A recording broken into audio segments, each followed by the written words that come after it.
Assalamualaikum warahmatullahi wabarakatuh. Shalom, salve, om swastiastu, namo buddhaya. Salam kebajikan, salam sejahtera untuk kita semua. Rahayu, rahayu, rahayu.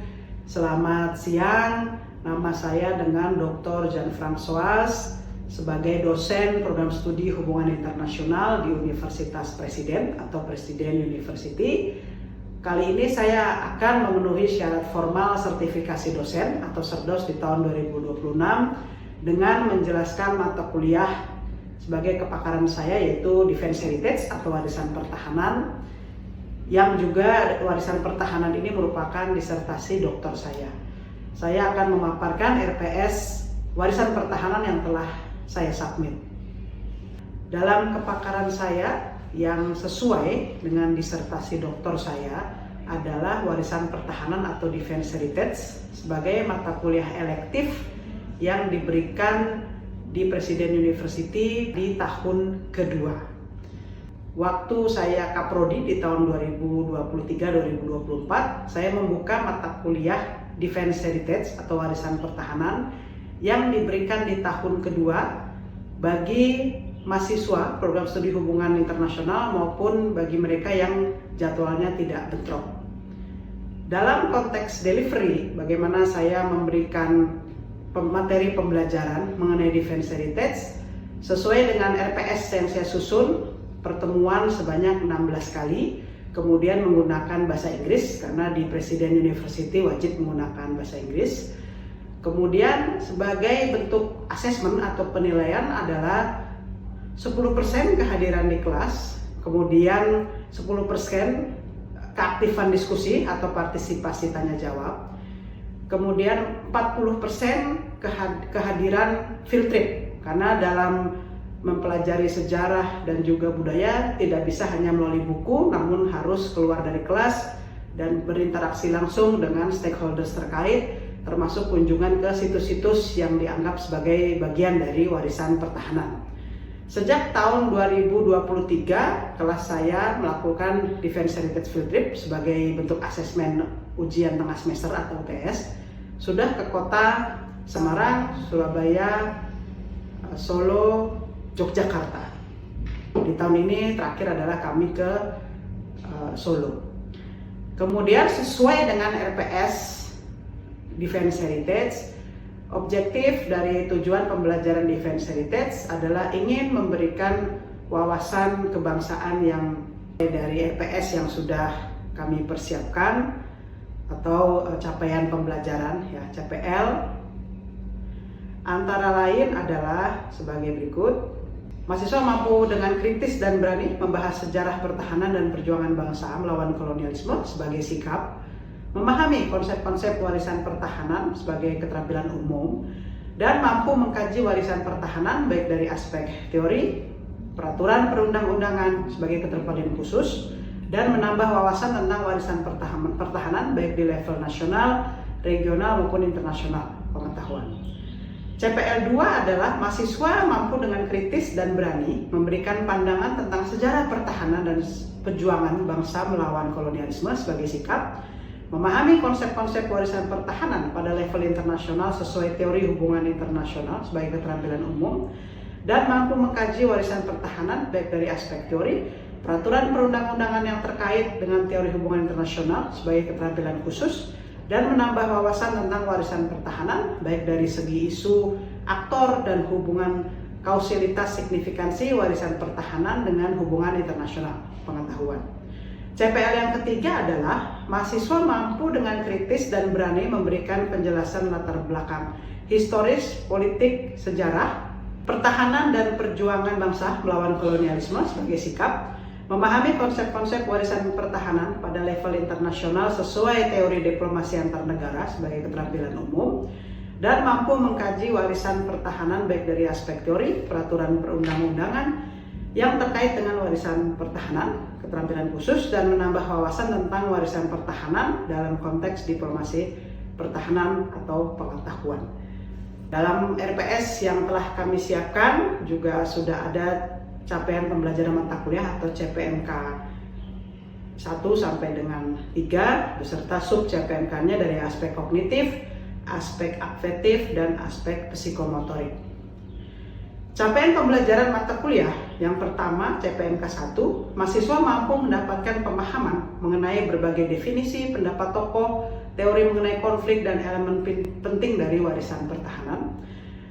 CPMK kedua, mahasiswa mampu memahami kerangka peraturan perundang-undangan dalam penanganan warisan pertahanan sesuai dengan teori hubungan internasional. CPMK ketiga adalah mahasiswa mampu menganalisis warisan pertahanan dalam dinamika masyarakat yang berkembang dalam kerangka konsep peraturan perundang-undangan pada level internasional sesuai teori hubungan internasional. Kemampuan akhir tiap capaian pembelajaran atau tahapan pembelajaran atau sub CPMK. Yang pertama, sub CPMK 1, aspek kognitif. Melalui mata kuliah warisan pertahanan, mahasiswa diharapkan mampu mendapatkan pemahaman tentang teori konflik, konsep manajemen konflik, perangkat hukum di Indonesia yang mampu menghidupkan kembali sejarah pertahanan dan perjuangan bangsa. Indikator yang dapat diukur dalam aspek kognitif antara lain berpartisipasi dalam diskusi, mengajukan pertanyaan, memberikan pandangan, referensi lain selain yang telah diberikan, dan mampu mengemukakan pendapat secara akademis. Aspek afektif.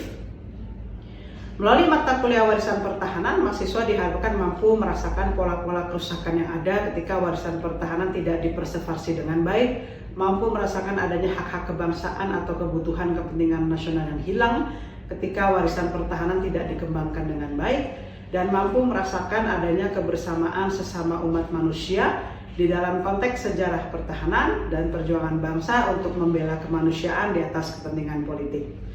Indikator yang dapat diukur dalam aspek afektif antara lain memberikan reaksi terhadap narasi berita dan gambar peperangan yang terjadi, memberikan komentar afektif terhadap kebutuhan hak-hak asasi manusia, dan mengemukakan opini untuk membela kemanusiaan di atas kepentingan politik.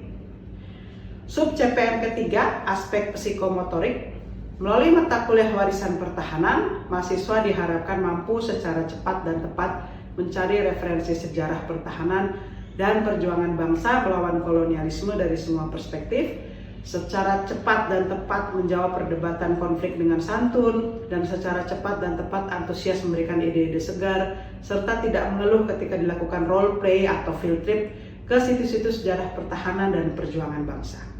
Indikator yang dapat diukur dalam aspek psikomotorik antara lain memberikan ide-ide segar atau perkuliahan yang menyenangkan, berdebat dengan santun tanpa membawa isu agama, dan antusiasme berpartisipasi di dalam tugas kelompok ketika role play ataupun field trip. Secara deskripsi, mata kuliah warisan pertahanan atau Defense Heritage akan memberikan pemahaman kepada mahasiswa tentang konsep-konsep dasar tentang warisan pertahanan baik dari aspek teori, peraturan perundang-undangan, dan praktik. Materi yang diberikan baik dari sisi teori, peraturan perundang-undangan, dan praktik tersebut dihubungkan dengan perkembangan situasi negara dan masyarakat saat ini sehingga pemahaman mahasiswa terkait dengan warisan pertahanan lebih komprehensif. Sebagai bahan kajian atau materi pembelajaran, penyampaian materi dilakukan dengan memadukan metode ceramah dan diskusi dengan mengoptimalkan berbagai alat pembelajaran. Materi disampaikan dalam ruang lingkup tujuan untuk memberikan pengetahuan, pemahaman, dan kemampuan analisis terhadap dinamika masyarakat. Untuk daftar pustaka, kami menggunakan daftar pustaka utama adalah disertasi kami, 1 disertasi dan 10 jurnal ilmiah utama yang sudah kami paparkan di dalam RPS warisan pertahanan. Kemudian untuk peraturan perundang-undangan juga menjadi referensi dan naskah akademik terkait warisan pertahanan lainnya.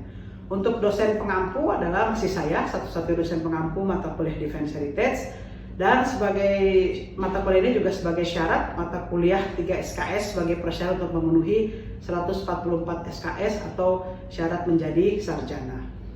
Di dalam RPS yang sudah kami unggah, kami sudah memasukkan 16 kali pertemuan lengkap dengan detail kemampuan akhir tiap tahapan pembelajaran sub CPMK, integrasi keilmuan dengan nilai AIK dan keilmuan lainnya, kemudian penilaian ada 2, indikator, kriteria, dan bentuk, metode pembelajaran, bentuk pembelajaran, penugasan mahasiswa dan pengalaman belajar mahasiswa, pembelajaran dengan kami luring atau offline, pengalaman belajar mahasiswa, kemudian materi pembelajaran, dan bobot penilaian. Dari detail 16 minggu tersebut, UTS-nya seperti yang telah saya sampaikan adalah berupa Defense Heritage Field Trip. Kemudian untuk ujian akhir semesternya adalah dalam berupa individual paper dan individual presentation. Demikian RPS dari mata kuliah warisan pertahanan atau Defense Heritage yang telah kami rancang dan telah disetujui oleh Kepala Program Studi. Kemudian juga sudah kami upload sebagai syarat mengikuti Serdos sertifikasi dosen di tahun 2026. Setelah ini kami akan take video untuk memperlihatkan cara kami mengajar dan berinteraksi dengan students di kelas. Di Presiden University kami menggunakan bahasa Inggris. Terima kasih banyak. Terima kasih untuk kesempatannya. Terima kasih. Good afternoon, students. So today we would like to discuss defense heritage. This is perhaps for you is you already know cultural heritage, but now it's very important to know defense heritage. Because remember, our exam for defense heritage is field trip, because each year we will have field trip. So for introduction, perhaps I give you some quote from French philosopher, French sociologist. His name is Ernest Renan. He is asking very fundamental question about qu'est-ce que, if you know French, qu'est-ce que it means what is. Qu'est-ce que c'est une raison d'être une nation. So it's like why, why or the main reason. Raison d'être is the main reason. For in English is the main reason. Raison d'être. The main reason. The main reason why a nation becoming a country. This is nation becoming country. Remember, not all nations becoming country. You know Rohingya, you know Kurdish, you know Palestine, still struggling to be a country. But for Indonesia, we are really grateful that we are a country. We have the land, we have the people, we have our own language, bahasa Indonesia. So here, before we just Nusantara era. We are just Nusantara era. We people call us Nusantara era, Nusantara people. Only nation. But then the process of becoming Indonesia, based on my doctoral research, is around 437 years. The process of becoming of Indonesia. Not just the colonization era, but also how we struggle. How we also against colonialism. This is the whole process. 437 years. The process of becoming Indonesia. Before we just Nusantara and then country. So that's why here. Coming back to Ernest Renan asking, qu'est-ce que c'est une raison d'être une nation? What is the main reason that a nation wants to be a country? That's why when we can answer this, hopefully we can be more confident to be like Indonesia, because we are already country. So today, the main points of our discussion about defense heritage in the context of ontology, epistemology of defense heritage, the definition of Indonesia defense heritage, several examples of the defense heritage object, and also defense heritage and in the era of affairs, in the era of digital era and artificial intelligence. The idea of defense heritage has been developing within the expansion of internet era around 2010, because before we only know about cultural heritage, and then scholars or intellectuals in heritage, finally they are wondering, why we don't develop this cultural heritage? Because somehow in some countries, they have the heritage of struggle against colonialism. They have also the heritage to prove that they want to be a country, before it's just nation and then becoming a country, like Indonesia. So here, the definition of cultural heritage, the definition of military heritage, the definition of war heritage is not really proper or not really compatible with the meaning that they want. About not just the perspective from the people who colonizing, yeah, but also the people who have been colonized. Yeah, so that's why the terminology of defense heritage there. Yeah. So here, first is only cultural heritage,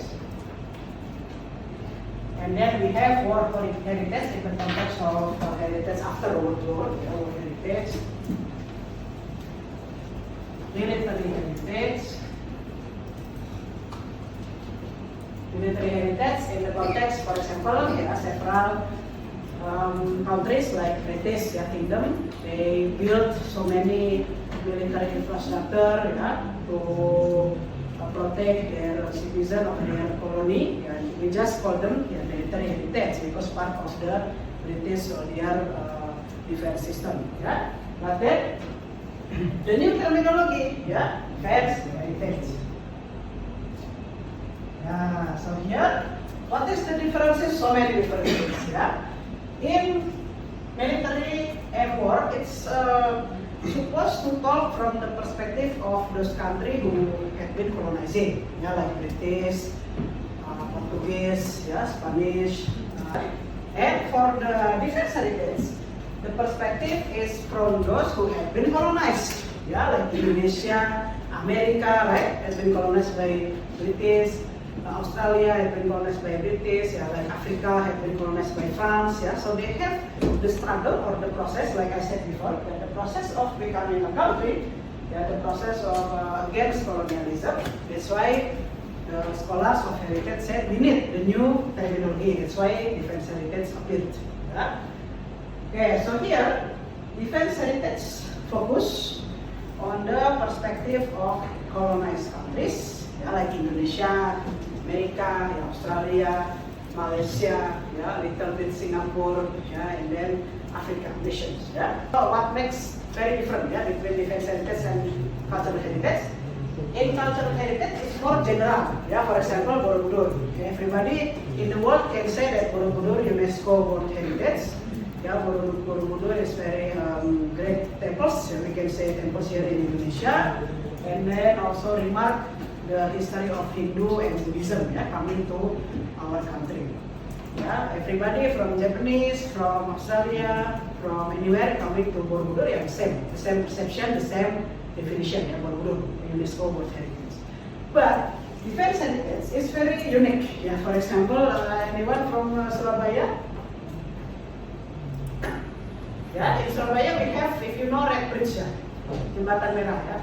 In Red Bridge in Surabaya, nobody care about Red Bridge. For example, you are asking Japanese, even British, or people from America, this is just perhaps some historical bridge or something. But for Surabaya people, area Surabaya, this is very important, Red Bridge, because this is the proof that Surabaya people struggled against colonialism and even won against British soldiers and becoming the communities, the very solid communities to support NKRI during in the era of during the process of independence and after independence, military aggression. So for Surabaya people, Red Bridge is sacred. It's like the spirit of becoming Indonesia. The spirit, like the proof that area Surabaya really struggle against colonialism and proof that they are pro with NKRI. So here.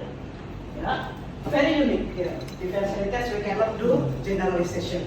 For several people, some symbol, some monument, some museum, some areas, just ordinary. But for those who knows the history, of course, it's very extraordinary object. So that's why we cannot do generalization. Okay. Maharani, are you here? Yes, ma'am. So you are from which city? Bogor. Bogor. So in your observation or in your based on your research, Bogor in which level in the context of defense heritage? I guess in the level 3, ma'am. Level 3. So it means that so many infrastructure of heritage is like partly damaged Yes. or not good maintained by local government. Yes. Can you mention perhaps any heritage that you think important from Indonesia history in It Bogor? can be museum. Museum, Yeah, monuments. there is a lot of museums in Bogor. But Like that, and then we need to go there, but we pay for the enter, Yeah. but after we go there, the place is not really good, yeah? good. Yeah. Oh, okay. In Bogor we have, if you know, Museum Peta. Yeah. Yeah, Peta is And also. Munasain. Yeah. Munasain is really good historian, but Yeah. the place is maintained well. Yeah, yeah. I already visit Museum Peta in Bogor, and for me, the local government must give more attention because Peta is part. If we talking about the history of our army is not given by the colonizer, but we are just like creating our national army. Any questions? Yeah, yeah, please. I think I just wanted to ask about how we can narrating a good defense heritage narration to the people. For example, which one is the good narration if we would like to spreading about the defense heritage, particular in some context or some aspect?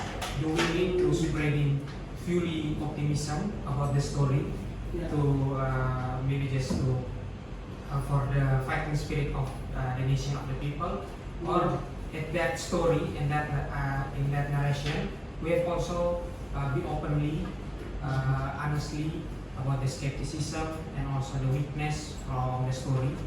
So which one is the good? Because in this era, maybe if we not in a good situation, we are spreading just only optimism. Yeah, Yeah. it's also very effect. Which one is the good? Yeah. Thank you, Prusha, for a very good question. So here remember, when we talk about history, not 100% of Indonesia winning. Sometimes we are losing. Yeah, for example, there is some archaeological proof and also the history. Banten people and also several people from Jakarta, they try to combat against British soldiers in the area of Museum Pertatua, and also Museum Bari in North Jakarta. But what happened? Yeah, we didn't win, we lose. But this is the story like this. Still, you can also take part as the lesson learned. That in the war, in the war, in the era of colonization, we really struggle.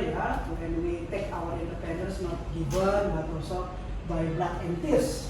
It's not really, given because America bombed Japanese. So here, this is the context that you can tell, especially for Gen Z, for the younger students.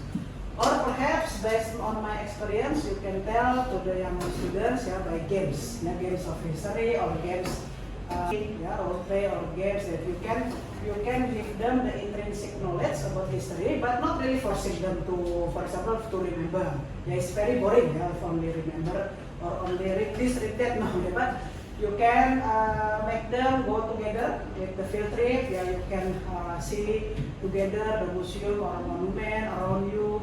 And then also some gaming, game of history. So many things that I think fun activities to make students also educate themselves. If they don't want to educate themselves, how we can also motivate them to learn about history. And I think you can say honestly, if Indonesia not really 100% winning.